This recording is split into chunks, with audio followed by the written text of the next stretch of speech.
Hello trainers, Ganeto here, and the time to participate in Master League Premier Classic has finally arrived. For Premier Classic you need a max level of 40 and Legendaries / Mythicals are not allowed, making this meta one of the most balanced. Having access to certain Pokemon like Dragonite and Metagross will mostly help you out a lot, but also some other key elements like Gyarados and Swampert are also there as a budget kinda pick. So you're gonna have a much easier time on Master Premier Classic. The meta is absolutely awesome, and let's start off with a team that has already been played on your screens with Florges, Florist, let's just call it Florist, with an amazing lead scenario against anything in the meta, Excadrill as the closer and Gyarados as the safe swap. For Gyarados, you can always use it with Dragon Breath or Waterfall. It's pretty much the same with Excadrill. You're gonna need this Pokemon as a closer, a pretty good Pokemon as a core breaker, because not only can hit the flyers with Rock Slide but also all the steel types that exist, Magnezone, Metagross and whatever, with your Drill Run, and of course any other neutral threat that will take massive damage from your moves, because Excadrill is a very nice attack weighted Pokemon. For Florist, you're gonna need these moveset that I'm already having, Vine Whip, Moonblast and Disarming Voice, but you can always use that Petal Blizzard if you feel like that coverage is not enough for you. Core breaker for this team, well, it is gonna be the Ice Fanger Avalag, because this Pokemon in particular is just gonna destroy down the entire team, but still with a little bit of pressure from any of those Pokemon that you already have from the backline or even the front line, you are just gonna be fine, because in the end game we're just gonna farm it down and then destroy the enemy's dreams with whatever they have at the back. The next one has already started, and from a Florist on our lead scenario from the previous team, we're gonna have it as a core breaker here, because not our whole team, but especially the front line really struggles against this Pokemon, and perhaps the backline will if you are not gonna play this correctly. So, Machamp up in the lead, this Pokemon is really looking forward, not only for the steel types but also the flyers. Really easy to bait them, and you can still not bait them, just gonna go straight for those moves and still finish off that enemy Dragonite with ease, because just simple Rock Slide from a Shadow Machamp, if you have one,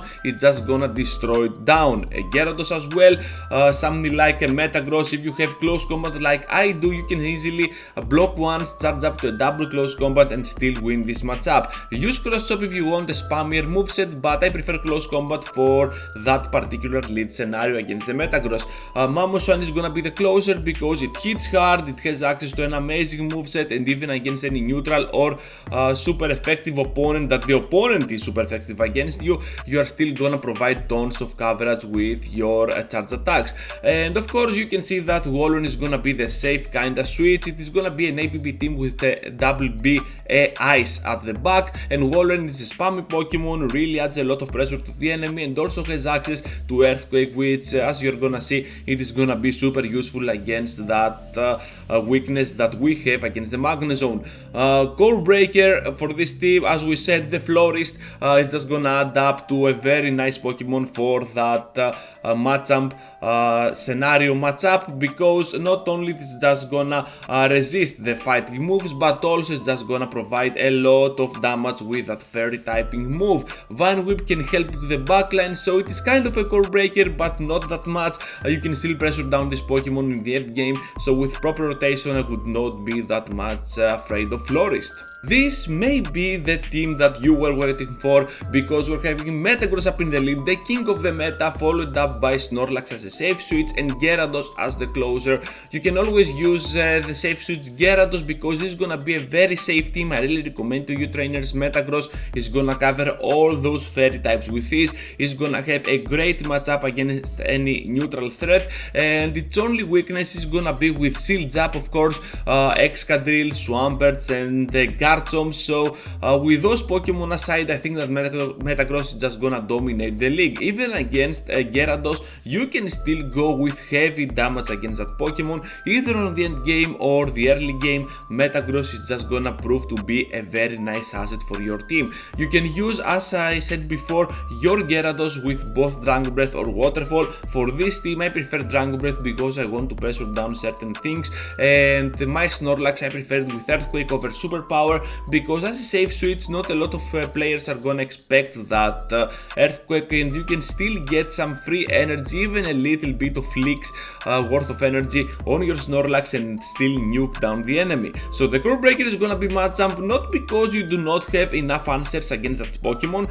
With Shield Jab you can still destroy it down, but the safe switch, which is Snorlax, has only one weakness, and this is gonna be the fighters. If they beat you down with double shields on your Metagross, perhaps then you are gonna be forced to use another shield on your Gyarados before they go for double rock slides, so stuff like that may be a problematic scenario for you. However, this line of 3 really goes pretty well. It is a pretty safe team, and I really recommend it to you trainers. If I was gonna pick 2 terms to describe this team, those terms were gonna be safe and synergy. It is pretty safe because you have a very nice lead with Gengar, a pretty spammy one, maybe classy, but you do not care at all since you can still thread down anything with double, triple Shadow Punches or a pure Shadow Ball or Sludge Bomb. It's all up to you. You do not need Focus Blast because those dark types do not exist at all in the meta, so you're gonna have a better time with Shadow Ball or Sludge Bomb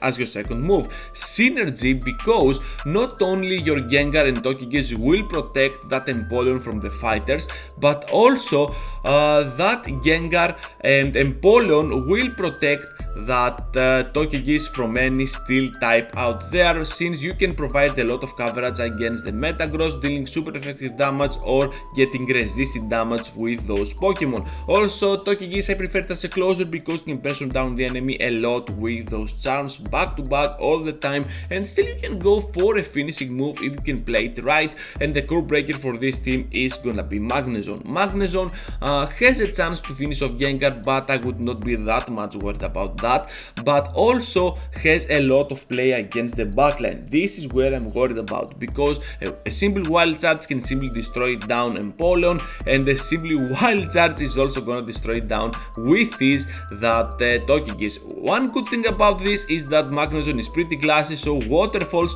from those fast attacks from Empoleon is still gonna do a lot of damage. So with that in mind, I think you're gonna have a very nice and safe lead scenario all the time when using this line of 3. If you love spice, then this next one might be for you. Arcanine and Glaceon will be the core that you might be looking for. I always recommend this line of 3 to my fans because I think that both Arcanine and Glaceon are pretty underrated, and you can always use them to destroy down the enemy's dreams. And also I have added Conkeldurr as my lead Pokemon because it can catch some certain threats like the steel types, and it's always nice to nuke down the flyers with a simple stone edge. Having Glaceon not only to bait out something like a Metagross, but also to debuff it, and providing a lot of coverage with that last resort as well. You're gonna be in a very good position overall, since you can take a shield then with your Conkeldurr, and after that with Snarl, that Arcanine can simply destroy down anything. I mean, it has access to Wild Charge, it has access to Flamethrower, and also has access to double Crunch if you are fortunate to double that move, because this one is gonna be pretty classy. But if you can get this energy right on time and with the correct position, you are just gonna destroy down the enemy, providing a lot of damage. This team's weakness is gonna be Gengar, as PvPoke says. I do not agree at all, because you can still rotate and just finish off this Gengar eventually because it's pretty classy. But overall, PvPoke says that Gengar is a core breaker, so have added there. If you're playing a team like this, do not get up at all about Gengar, just gonna go and destroy down the enemy. So that's all, trainers. Thank you for watching. Be sure to leave a like, subscribe to the channel, and I hope to see you all into the next one. Take care, everyone.